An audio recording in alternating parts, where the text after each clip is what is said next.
We are getting more details tonight on how COVID-19 measures at our borders and our airports will soon change. Global News has learned the Prime Minister has given the green light to drop the mandatory COVID-19 vaccination requirements to enter the country at the end of this month. While this news will most certainly help travelers who have been stuck in long airport or land border lines, the impact will also help professional sports leagues return to normal with new NHL and NBA seasons right around the corner. Pro sports teams in North America have had to deal with numerous issues throughout the COVID-19 pandemic. I think it's really good to see come back from a normal summer again, and hopefully we get through this winter and we have a bit of back to normal.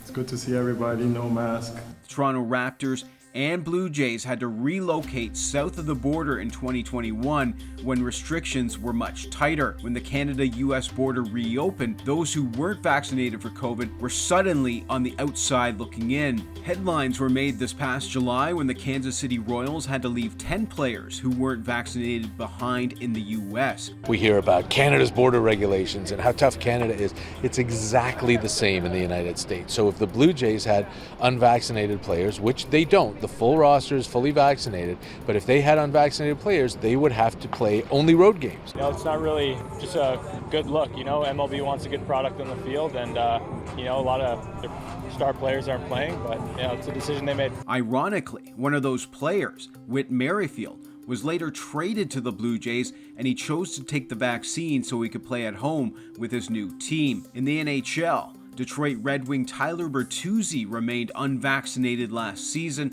playing only games against U.S. teams and missing games on the road that were played in Canada. In the NBA, Brooklyn Nets star Kyrie Irving missed the first 35 games of last season, with the state of New York having a vaccine policy that wouldn't allow the unvaccinated Irving to play in a public venue. It's not always about the money, it's about choosing what's best for you. You think I really want to lose money?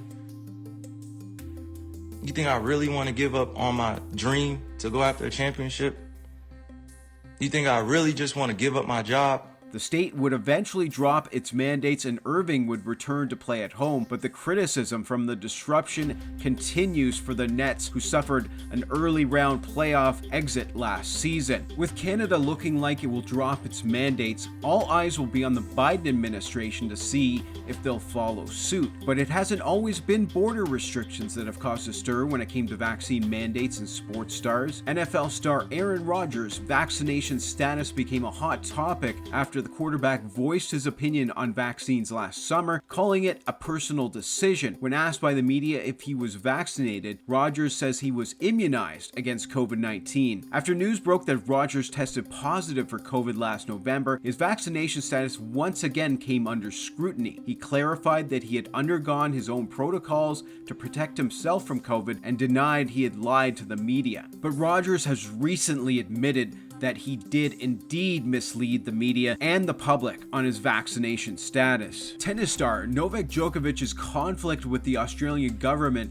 over whether he should have been allowed to play in January's Australian Open serves as one of the more highly publicized battles an athlete has waged over COVID-19 vaccine mandates. Djokovic, who was not vaccinated against COVID, had initially been granted an exemption to compete, but his visa was revoked upon his arrival in Melbourne, and he was held in an immigration detention for several days. He was later released when a judge ruled the cancellation of the visa was unreasonable because the player was not given time to consult with lawyers and tennis officials when he arrived in the country. Good evening. We begin with breaking news, and Novak Djokovic has lost his appeal and will be deported. The native of Serbia was also issued a 3-year ban from entering the country, but government sources have recently told local media outlets that Djokovic could be allowed into the country for the next Grand Slam tournament in January. For Global News, I'm Steve Autio.